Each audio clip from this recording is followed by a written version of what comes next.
오늘은 부마 민주항쟁 41주년이 되는 날입니다. 1979년 10월 부산과 경남 마산 지역의 학생과 시민들은 유신 독재에 맞서 항거했는데요. 부마 민주항쟁은 4.19 혁명, 5.18 민주화운동, 6심 민주항쟁과 함께 우리 현대사의 4대 민주항쟁으로 꼽히지만 지난해에야 비로소 국가기념일로 지정되면서 잊혀진 항쟁으로 불리기도 했습니다. 문재인 대통령은 부마 민주항쟁은 시민과 노동자가 민주주의가 국민 모두의 것이라고 알린 대규모 항쟁이었다고 평가했는데요. 우리나라는 경제 성장과 민주화를 동시에 이룬 나라로 평가받기도 하지만 민주주의와 달리 경제 성과는 모두의 것이 아니었습니다. 민주주의란 명목 아래 시장 경제가 최우선 가치인 것처럼 비춰지면서 값싼 노동력을 찾는 것이 당연한 것처럼 인식돼 왔는데요. 그래서 경제 성장의 역사엔 누군가의 희생이 뒤따를 수밖에 없었고 그 비극은 아직 현재 진행형입니다.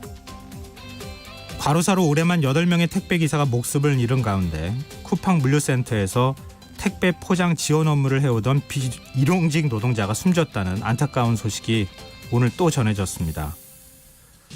노동계와 사측은 서로 다른 주장을 하고 있지만 비슷한 사고가 반복되고 있다는 점에서 참 안타까운데요. 더 이상 누군가의 죽음이 잊혀지는 일이 없었으면 좋겠습니다. 시사평론가 김성환입니다. 정의당이 당대표를 바꾸고 보다 선명한 진보의 길을 가겠다고 밝혔습니다.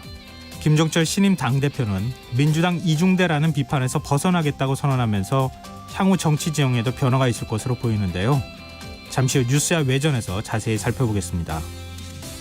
더 깊이 있게 들여다보는 인터뷰 시간에는 한국관광공사 홍보 영상으로 요즘 가장 핫한 밴드죠.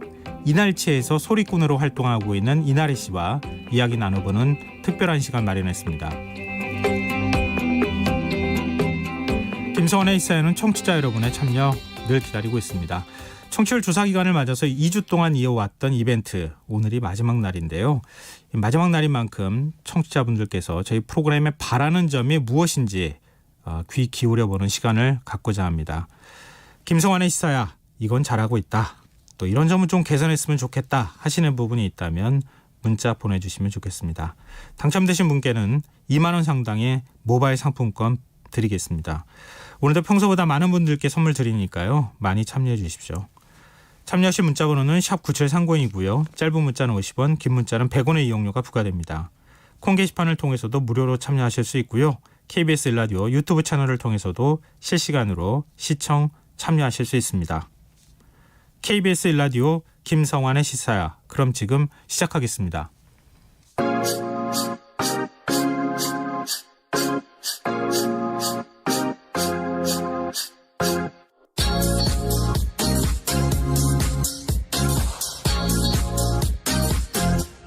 KBS 1라디오 김성환의 시사야.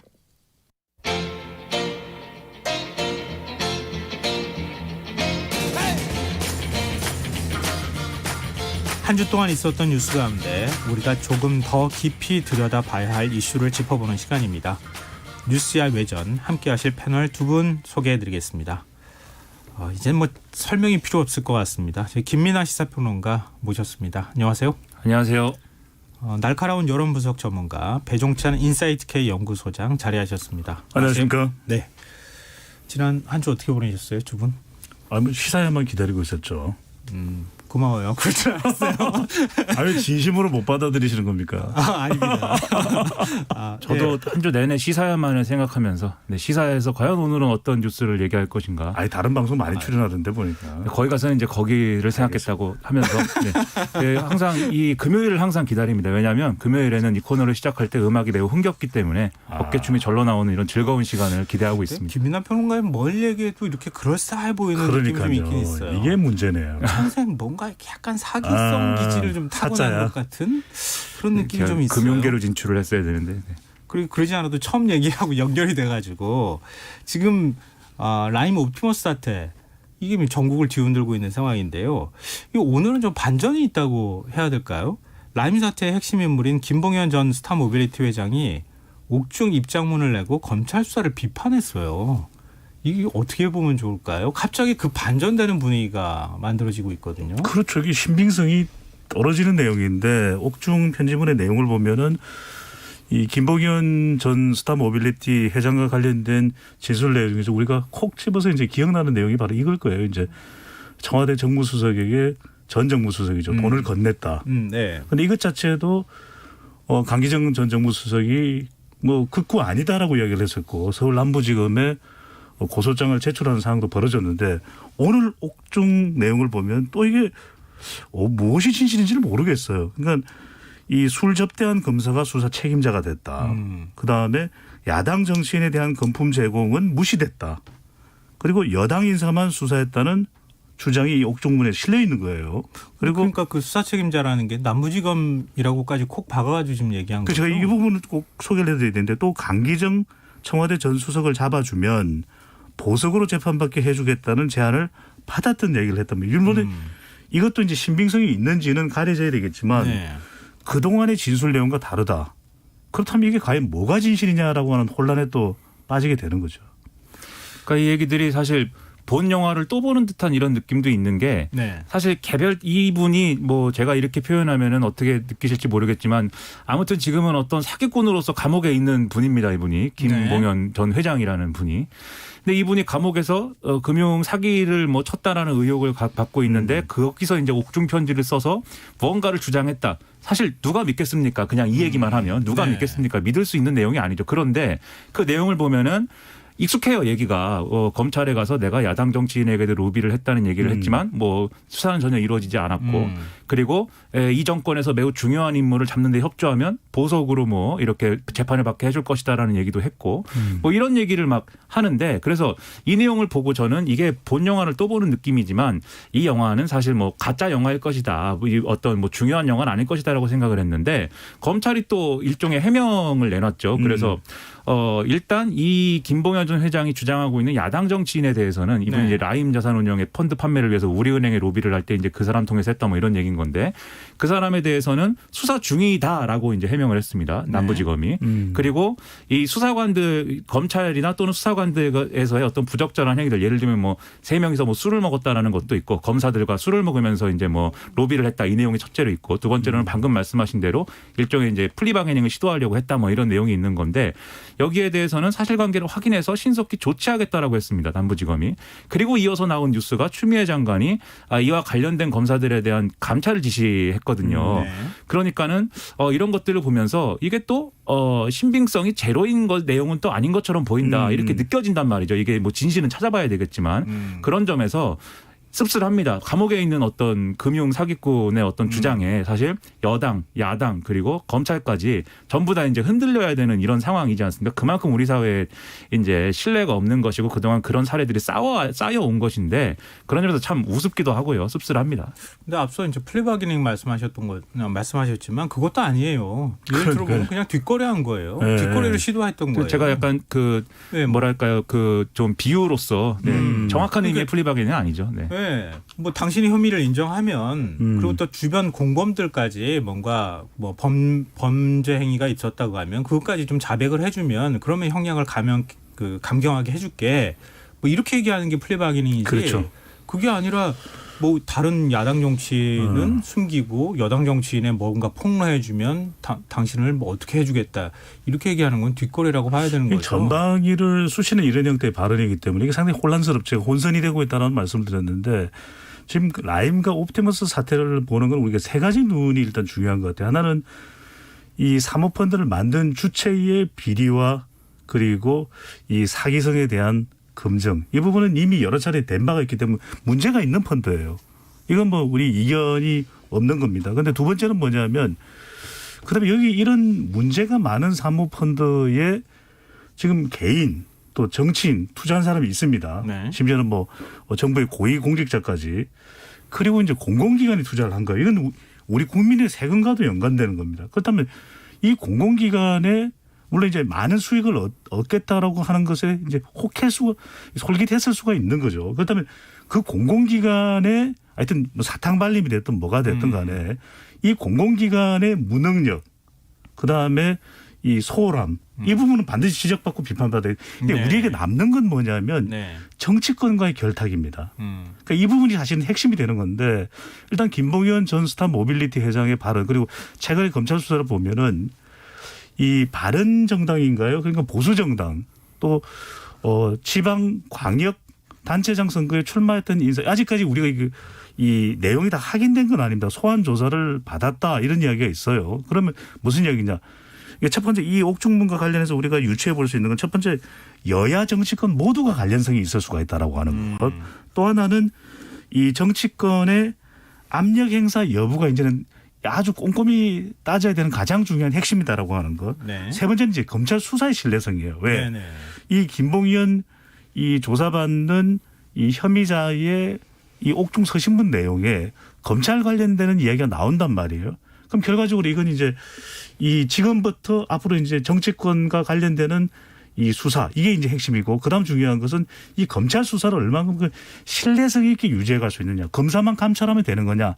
아니면 말 그대로 국민들의 알 권리를 위해서 중간중간 이것을 내용을 소개하면 복잡해요.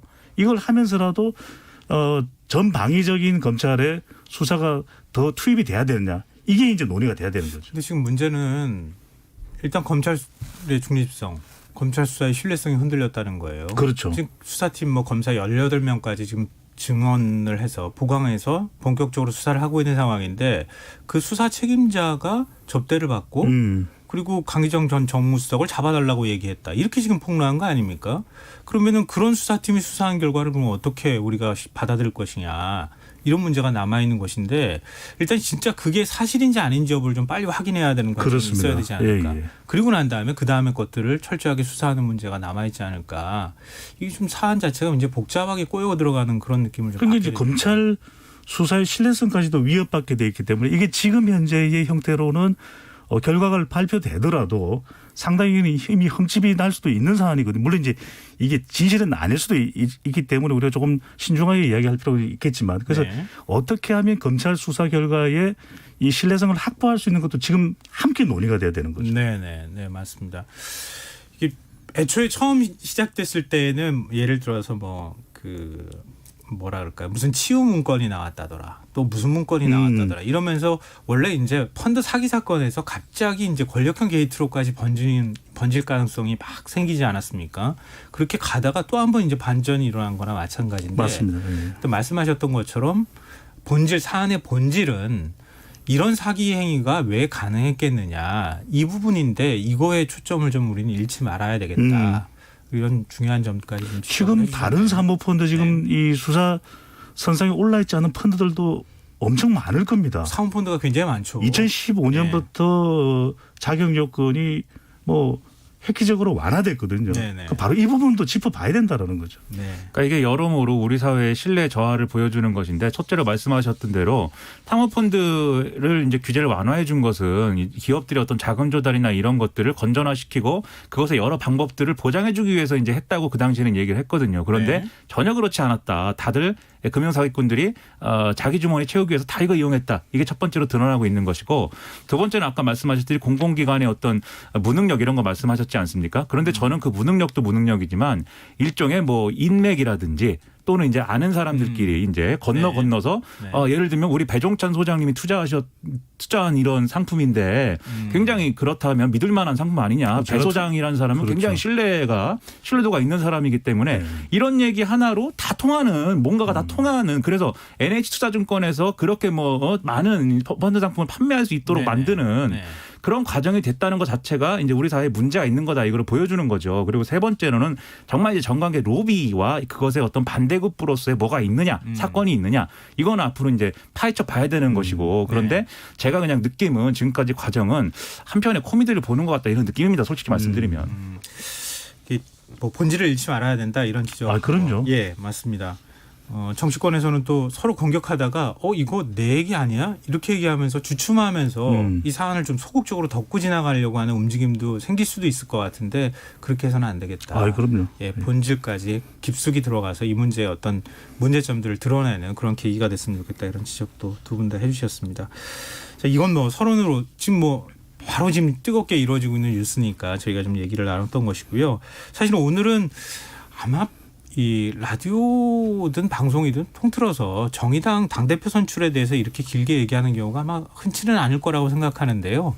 정의당, 그러니까 원내 진보 정당으로서의 정의당의 위상과 새롭게 당대표 선출된 김종철 당대표와 관련된 얘기를 좀 오늘 집중적으로 얘기를 해보는 시간을 좀 갖도록 해보죠. 지난 9일 이제 신임 당대표로 김종철 대표가 선출이 됐는데 좀 이변이었다는 얘기도 했어요.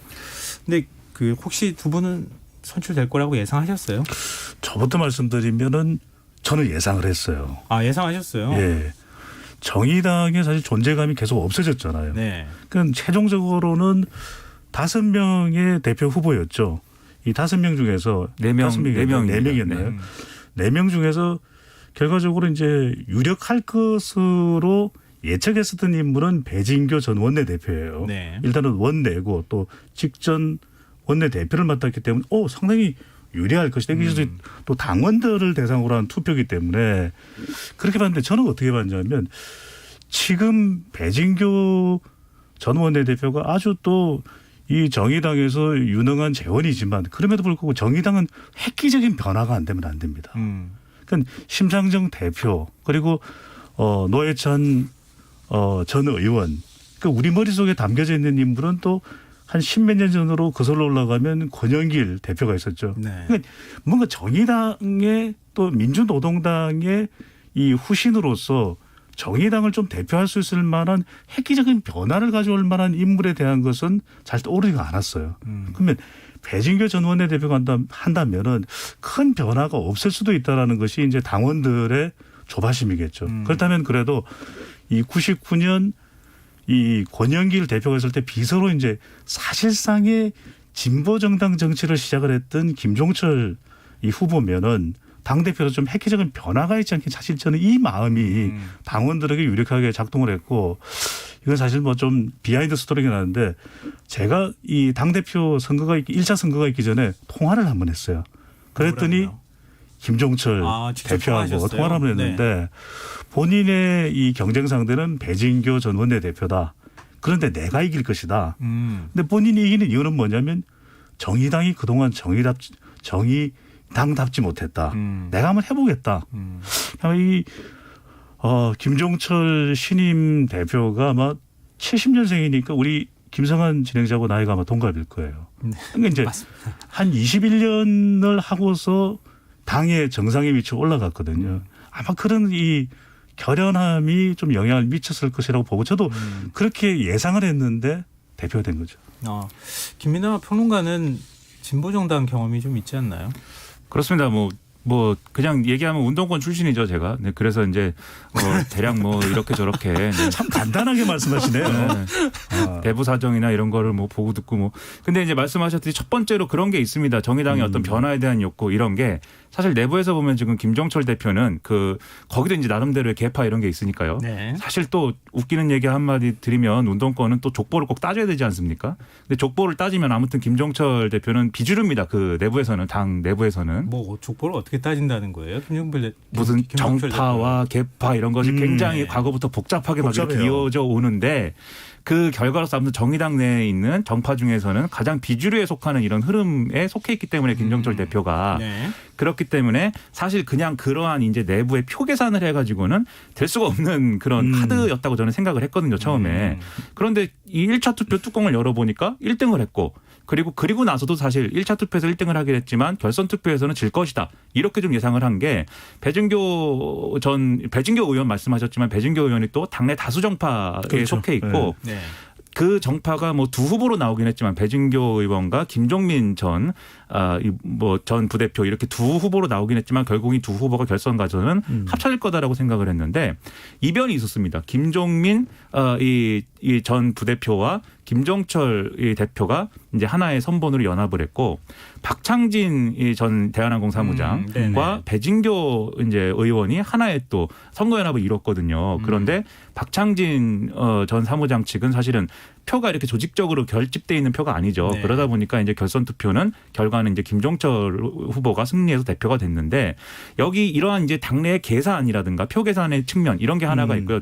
결과적으로 이 당내의 변화를 요구하는 이런 메시지 중에 핵심 중에 하나는 그동안에 너무 정의당 내에서 예를 들면 정파라든지 그동안에 기득권을 이뤄온 어떤 우리가 흔히 정의당 하면 생각나는 어떤 사람들 있지 않습니까? 네네. 그런 사람들이 또 이제 계속 이제 뭔가를 이어가는 것은 불만스럽다. 이런 것이 반영된 것은 분명한 사실이죠. 그게 이제 가장 큰 동력이었다 이렇게 생각을 합니다. 그러니까 사실상의 세대 교차라고 봐요, 저도. 왜냐하면 네. 이제 저는 민주노동당은 사실 굉장히 국민들이 기대를 했던 정당이기도 하고. 네. 근데 그 이후에 이 민주노동당 대한민국 정치사에서 노동정당의 이 역사가 참 우여곡절이 많았지 않습니까? 이것이 또 이 이념 개념으로 이 NL이 있었고 또 노동 중심의 PD가 있었고 아마 기억나실 텐데 2002년 대선에서 권영길 민주노동당 대선 후보가 살림살이 좀 나아지셨습니까? 이렇게 이야기를 했는데 사실 그 살림살이라는 용어 자체가 대중성이거든요. 네. 근데 지금도 기억하건데 이 민주노동당 김인하 평론가 이 당사가 영등포 있지 않았습니까? 옛날에 이제 그 한양 빌딩에 그러니까요. 근데 한 2005년 6년 무렵에 민주노동당이 가장 고민했던 것이 수권 정당이 되기 위해서는 우리가 뭘 해야 하느냐였거든요. 네. 근데 지금은 사실 잘 이해가 안 되실 수도 있죠. 아니 무슨 정의당의 전신인 민주노동당이 대한민국 정권을 가지고서 대한민국을 운영한다. 잘 이해 못하실 수 있지만 당시에는 15년 뒤쯤 그러니까 2022년 정도에는 우리도 수권 정당이 될 수 있지 않겠느냐라는 기대를 가지고 있었는데 그 이후에 극렬한 이념적 갈등을 합니다. 그러니까 네. 여기에는 뭐 진보신당 또 통합진보당 다 또 얽혀 있고 네네. 뭐 우리가 잘 알고 있는 유시민 이사장도 있고 그러다 보니까 지금 사실 많이 이제 정치적으로 누더기가 됐죠. 근데 마지막 남은 인물이 이제 정의당의 심상정 대표 대선에도 출마를 했습니다. 그런데 저는 하나의 계기가 됐던 것이 지난해에 이 선거법 개정도 좀 관련이 있다고 봅니다. 네. 그러니까 이 결과적으로는 결과만 놓고 보면 결국 거대 이 양당이 탄생을 해버렸거든요. 그렇다면 이제 심상정 대표로서는 임기를 줄여서라도 누군가는 이 정의당을 끌고 갈 사람이 필요하다. 그렇다 보면 처음부터 이 진보 정치 이 정당 정치를 했던 김종철 대표나 뭐 배진교 의원도 가능한 일입니다. 그래서 세대 교체를 통해서 한번 좀 정의당을 근본적으로 좀 바꿔달라. 이 메시지가 상당히 작용했다고 봐야 되겠죠. 근데 김종철 신임 당대표 아마 모르시는 분들도 꽤 있을 것 같아요. 조금 더 어떤 분인지 설명을 좀 해주시면 어떨까요? 김종철 대표는 뭐 제가 알기로는 네, 서울대 출신의 뭐 훌륭한 대학을 나오셨고요. 네, 거기서 이제 학생운동서부터 제가 알기로 시작을 했습니다. 그리고 학생운동을 하다가 잠시 이제 그 군복무를 하고 나서 아까 말씀하신 대로 1999년에 권영길 대표의 비서로 시작을 하는데 그때는 이제 당이 아니고 국민승리 21이었죠. 그때 국민승리 20에서 같이 활동했던 사람이 사실 비슷한 경로로 이제 진보정당에 합류했던 박영진 의원입니다. 박영진 의원이 제가 이제 써놓은 그 당시에 이제 회고나 이런 걸 본 적이 있는데 네. 그때 국민승리 21에서 일주일에 활동비라고 3만 원을 줬다고 합니다. 매우 충격적인 액수에 저도 그것을 2002년인가에 봤는데도 그 당시에도 3만 원이라는 것은 말도 안 돼서 이제 할 말이 네. 이렇는데요.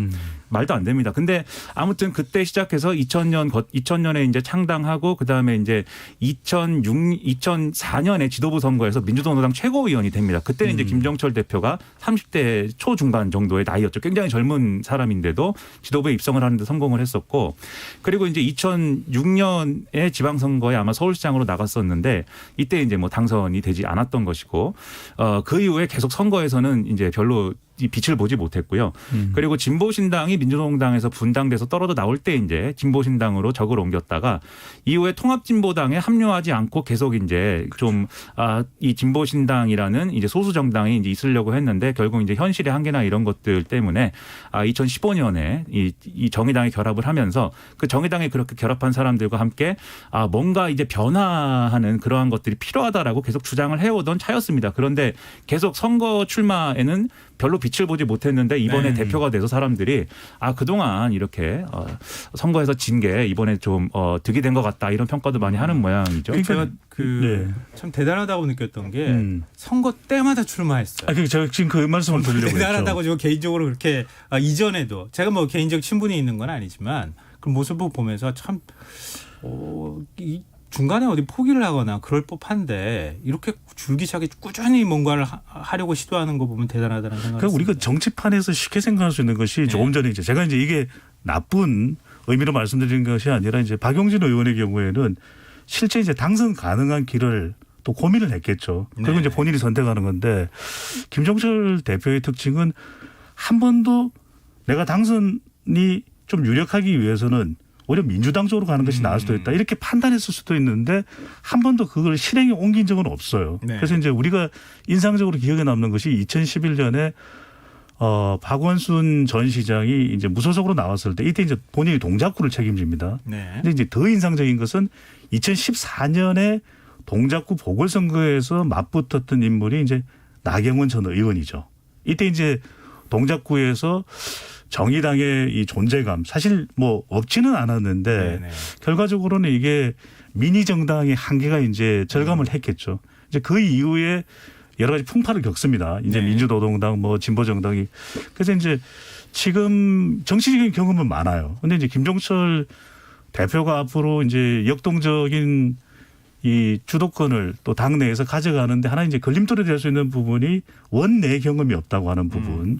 본인이 언제쯤 원내 입성해서 더 강력한 이 경쟁력을 가질 수 있겠죠. 그리고 지금 고민입니다. 지금 아직 결정된 건 없거든요. 변해야 된다라고 하는 전제는 두고 당 대표가 됐는데 그럼 어떻게 변할 것이냐 이게 중요한 거죠. 근데 아까 잠깐 그 보궐선거 말씀하셨잖아요. 그때 아마 노회찬 의원이 이 야권 단위로 보러 나오고 네, 그리고 맞아요. 그 당시에 김종철 대표는 사퇴를 하죠. 노동당 소속으로 나와서 굉장히 미미한 득표를 하고 상당히 많은 시리에 빠졌는데 그래서 노회찬 대표 떨어졌죠. 떨어졌잖아요. 그 책임론이 이렇죠. 네, 노회찬 전 의원 입장에서는 상당히 미웠을 법도 한데 어쨌든 정의당에 간 다음에는 노회찬 당시 원내대표의 비서실장으로 김종철 대표가 일을 했었습니다. 그런 인연도 있었다는 거죠. 네. 김종철 신임 대표가 민주당 이중대라는 이미지에서 벗어나서 선명한 진보 정당을 만들겠다 이런 포부를 밝혔어요. 근데 지금 거대 양당 구도지 않습니까? 이 안에서 진보 정당이 어떤 존재감을 부각시킬 수 있는 존재감을 보일 수 있는 게 그렇게 쉬운 일은 아니거든요. 어렵죠. 네. 네. 어떻게 정의당은 좀 앞으로 나가야 된다고 보세요? 그동안 사실 과거의 진보 정당의 어떤 전략이랄까요? 그런 걸 돌아보면은 사실은 두 가지가 있었습니다. 첫째는 깨끗하고 유능한 정당이다. 그래서 정책적으로 뭔가 이슈를 던져가면서 뭔가 이렇게 대안적인 정책을 많이 선보이려고 하는 이런 흐름들이 있었고 두 번째는 좀 없는 사람들의 정당이다. 즉 좀 가난하고 노동으로 먹고 살고 이렇게 좀 소수의 정당이다. 이런 이미지가 있어서 부자가 아니라면 진보 정당을 지지해라라는 그런 논리가 있었습니다. 그래서 그런 것들은 좀 사회단체나 노동운동 단체 이런 것들을 통해서 좀 조직적인 활동을 하는 이런 모습으로 많이 왔는데 네. 근데 정의당의 시대가 오면서 사실 이 진보 정당의 어떤 역사에서 이 대중적인 어떤 기반이나 이런 것들이 많이 허물어진 게 사실이죠. 왜냐하면 진보 정당이 그동안 계속 분열하고 그리고 서로 좀 갈등이 있고 그다음에 이 정권이 보수 정권 10년을 거친 후에 그다음에 민주당 정권으로 바뀌었기 때문에 네. 여러 가지 사회 단체나 노동운동 세력들도 과거처럼 진보 정당만을 지지하지는 않는 그런 상황이 왔습니다. 그렇기 때문에 조직적인 기반이 많이 허물어져 있는 상황인데 그동안 정책적인 어떤 대안이나 이런 걸 보여주는 것도 사실 정의당이 잘 하지 못했습니다. 왜냐하면 그런 것들을 보여줘야 될 지점에서 이 의석수가 적기 때문에 우리는 힘이 없다라는 논리로 선거법 개정이 우선이다라는 논리를 많이 얘기를 했었거든요. 네.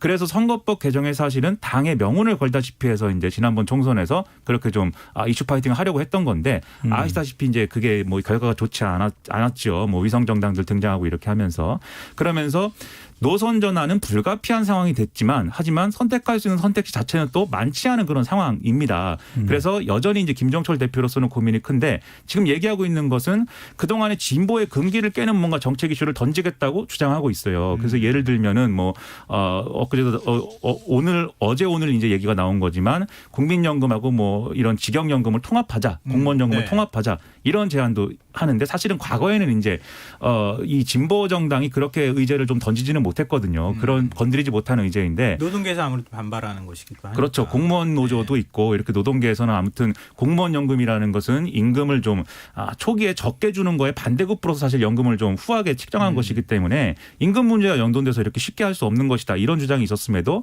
지금은 그 금기를 깨겠다고 하고 있습니다. 그리고 이제 김종인의 그 국민의힘 비대위원장이 언급한 노동개혁 있지 않습니까? 노동개혁 이슈에 대해서도 과거에 이제 진보 정당이라면 굉장히 좀 알레르기적인 반응을 일으켰거든요. 그거 결국 해고를 쉽게 하자는 거 아니냐 이런 취지로 많이 얘기를 했는데 김정철 대표는 뭐 이 노동개혁이라는 게 그런 취지만이라면 받아들일 수 없지만 전체적인 사회 구조의 변화를 좀 전제해서 예를 들면 유연 안정성 모델이라든지 이런 게 전제가 된다라면 검토할 수 있다. 즉 사회 안전망 강화가 같이 이뤄진다면 그 검토할 수 있다. 이렇게 좀 전향적으로 얘기를 하고 있어요. 그래서 김종인 위원장하고 만났을 때 상당히 두 김종 뭐들이 김종인, 김종철, 김종 이렇게 이름이 비슷한 분들이 네. 이름이 비슷한 분들이 상당히 화기애애했습니다. 그래서 이렇게 좀 대안적인 정책 이슈로 이제는 승부하는 수밖에 없다 이렇게 판단하고 있는 것 같고 그런 맥락에서 아마 민주당의 이재명 지사와도 경쟁할 수 있어야 된다 이런 주장을 한 것 같거든요. 그게 굉장히 좀 흥미로운 대목인데요. 네, 그런데 이제 이재명 지사를 언급하면서 이재명 지사와 정책 경쟁을 해야 한다 이렇게 얘기를 했어요. 김종철 대표. 이게 나올 수 있는 이야기죠. 네. 이게 왜 나올 수밖에 없느냐면은 저는 우려되는 것 중에 하나는 방금 전에 이제 김민하 평론가 말씀하신 게 다 옳은 이야기죠. 그리고 그런 시도를 하는 것은 정의당으로서는 불가피합니다. 그런데 잘 될 것이냐. 그러니까 자칫 빨리 해보려고 하다가 이 제대로 못할 수가 있다는 것이거든요. 그러니까 제가 아까 2005년 무렵을 말씀드린 것이 2004년에 총선이 있었을 겁니다. 그때 이제 민주노동당이 비례정당 득표를 13.8% 상당히 유의미한 득표를 합니다. 네. 이제 그게 이른바 권영길 대표의 살림살이 좀 나아지셨습니까? 이게 이제 영향을 미치는 건데 지금 보면은 정당들은 이래요. 이제 유력 정당들은 세대 기반이 있든지 지역 기반이 있어요. 가령 민주당은 호남이다. 또 국민의힘은 영남이다. 연령대로 보면 좀 이제 연령대가 높은 쪽은 보수 성향이다. 30대, 40대는 또 진보 성향 이게 있거든요. 근데 네. 가만히 보시면 노동자들을 대변하는 정당을 표방하는 정의당, 그 이전엔 민주노동당이지만 지금 우리가 직업 분류를 여론조사에서 해볼 때 화이트 칼라, 사무직 노동자죠. 네. 그다음에 블루 칼라. 자, 이제 우리가 현장 노동자입니다. 이들로부터 압도적인 지지를 받고 있는 그게 아니거든요. 근데 그건 무슨 이야기냐면 굉장히 지금 정체성 자체가 모호해진 거예요. 그러니까 결과적으로 이 정의당의 목표를 달성하기 위해서는 이런 시도도 좋지만 이게 과연 이 국민들로부터 수용이 될 것이냐. 그러니까 세 가지입니다. 짧게 좀 정리를 해드리면 첫 번째로는 이념이에요. 네. 그러니까 진보의 외연을 확대해야 되는 거죠. 그런데 지금 진보층은 누굴 지지한다? 더불어민주당을 지지하거든요. 네. 그러면 이 진보층을 우리가 끌어올 수 있을까? 두 번째로는 이제 정책입니다. 정의당의 간판 정책이 뭐지? 민주노동당의 간판 정책이 뭐지? 잘 안 떠오릅니다. 그런데 사실 우리가 지금 학교도 교육하는 사람도 있지만 학교 근로자도 있거든요. 또 우리 학생들도 근로자의 성격도 있을 수가 있습니다. 그렇다면 2010년 지방선거를 휩쓸었던 무상급식과 같은 아이디어가 사실은 민주노동당이나 정의당 같은 진보정당에서 나왔어야 되는 거죠. 네. 이 간판 정책이 뭐냐가 지금 중요한 거고 마지막으로 인물입니다. 그러니까 이제 심상정, 권영길, 고 노회찬 이 정도 떠올리고 나면 없어요. 그러니까 이게 뭐냐면 김종철 대표가 해야 될 일은 본인 혼자서 다 못합니다.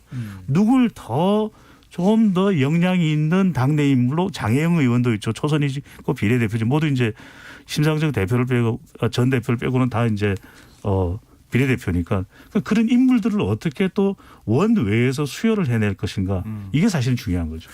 지금은 좀 오늘 얘기할 거를 다 얘기해 버리신 거나 다름이 없이 그러니까 지금 어떻게 변화해야 될 것인지 숙제가 뭔지까지 다 얘기를 해 주셨어요. 제가 짧게 한 1분만 더 이야기를 드리면 또요? 예, 1분만 이야기를 드리면 김민하 평론가 있어요. 아니, 알고 있습니다. 제가 너무 너무 공짜로 출연료를 받아가는 그래서 제가 이 정의당에 제안 드리는 건 뭐냐면 영국 노동당이 집권하는데 상당히 오랜 시간이 걸렸거든요. 그런데 15년, 20년 동안 수많은 국민 샘플 조사를 합니다. 우리 노동당이 접근하기 위해서는 무엇을 해야 될지 이 자담회도 하고 여론조사를 해야 됩니다. 네. 요즘 치면 이제 빅데이터 분석을 하는데 네네. 그래서 찾게 되는 게 앤서니 기던스 교수의 제3의 길이거든요. 그래서 토니 블레어가 나오는데 저는 이 영국의 역사를 좀 반면 교사해보는 것도 좋은 방법일 수가 있는 거죠. 네. 저는 이제 그것도 괜찮다고 생각하는데 말씀하신 부분에 이제 동의하는 부분도 있고 합니다. 근데 예를 들어서 지금 상황이 그렇다는 거죠. 말씀하신 대로 주로 화이트 칼라 그리고 학력이 좀 있는 사람들 그리고 재산도 약간 좀 있는 사람들 생활에 여유가 있는 사람들이 대개 진보 정치를 지지하고 그 진보 정치의 넓은 스펙트럼 가운데 더불어민주당이나 아니면 그게 성에 안 차면 정의당 또는 지금과 같은 상황에서는 열린민주당 뭐 이렇게 선택하고 있는 상황이죠. 그리고 지금 언론에 이른바 이제 진보 이슈라고 나오는 것도 대부분 사실은 솔직히 얘기하면 중산층 이슈입니다. 부동산, 뭐 어제 오늘 뭐 펀드, 뭐 금융 사기, 그다음에 뭐 있습니까? 또 뭐 주식, 뭐 이런 거 사실 과거에 노회찬 전 의원이 얘기했던 뭐 6411 버스 정신 이런 거 있지 않습니까? 그 6411 버스에 타는 분들이라면 사실은 그다지 자기 일이 아닌 것 같은 이슈들이 사실은 우리 사회의 중심 이슈거든요. 그러한 존재적인 한계가 있습니다. 그런 한계 속에서 사실은 그 뭔가 이제 좀 이슈가 좀 화제가 될 만한 이슈를 던져가면서 일단은 존재감을 키우겠다라는 취지로 뭐 얘기하고 있는 것 같은데 김종철 대표가 지금 이재명 지사하고 경쟁한다든지 뭐 이런 얘기가요.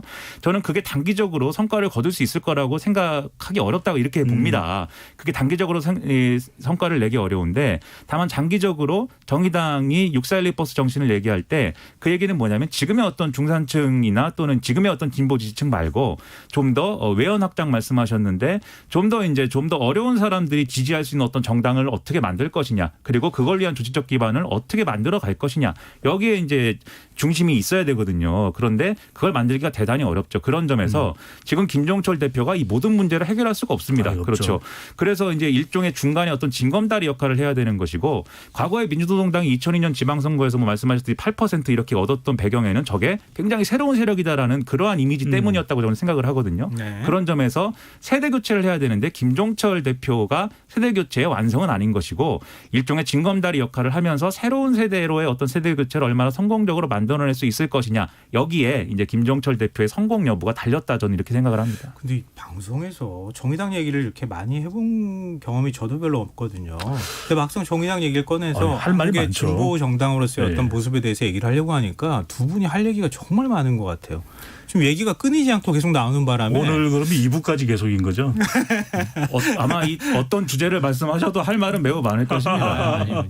그만큼 사실은 진보적 가치를 갖고 있는 정당의 필요성도 있을 거고요. 또 네. 반대로 보수도 역시 또 더 보수도 있을 수 있고 그렇죠. 덜 보수도 있을 수 있고 중도도 있을 수 있는데 한국의 정당 지형이 너무 색깔이 이 양쪽으로 딱 갈려 있는 그런 정당이 번갈아 한 번씩 집권을 하는 네. 뭐 이런 구도화되어 있는 것에 대해서 양극화돼 있죠. 아쉬움을 갖고 계시는 분들이 좀 있지 않을까 저는 뭐 싶어요. 짧게 잠시만요. 이제 네. 마무리할 네. 시간이 얼마 안 남아가지고 마지막으로 이제 마무리 발언 겸 해서 결국은 정당이라는 게 선거를 통해서 국민들한테 선택을 받아야 되는 거 아니겠습니까? 과연 그런 선택을 받는 정당으로서 내년 4월에 또 뭐 선거가 있기도 하고요. 정의당은 어떤 선택을 해야 될 것인지 마무리 말씀과 함께 한 말씀씩 듣고 정리를 하도록 하겠습니다. 제가 그 말씀을 길지 않게 좀 얘기해 드리고 주세요. 싶은데 좀 멀리 봤으면 좋겠어요. 봉정만리라고.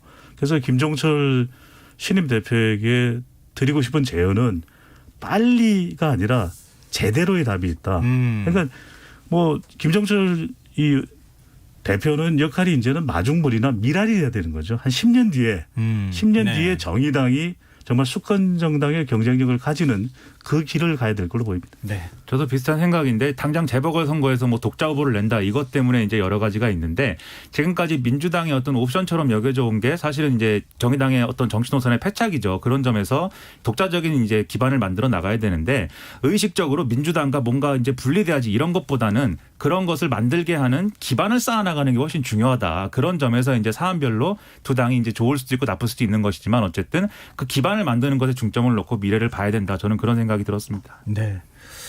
나중에 언제 또 기회 되면 네. 정의당과 관련되어 있는 논의를 한 번 좀 더 해봤으면 좋겠다. 또 정의당 분이 직접 나와서 같이 얘기하면 더 좋겠다 이런 생각을 좀 김종철 하게 대표를 한번 됐습니다. 모시죠. 네. 네, 그것도 뭐 네. 좋은 방법이 될 것 같습니다. 청문회를 한번 하죠. 네. 네, 뉴스의 외전 오늘은 여기까지 해야겠습니다. 지금까지 김민아 시사평론가, 배종찬 인사이트 K 연구소장 두 분과 함께했습니다. 오늘 좋은 말씀 고맙습니다. 고맙습니다. 감사합니다. 네, 김성환의 시사에서는 청취율 조사 기간을 마지막 조사 기간을 맞아서 오늘 이제 마지막 이벤트를 진행하고 있는데요. 저희 프로그램에 바라는 점 청취자분들께 받고 있습니다. 많은 분들이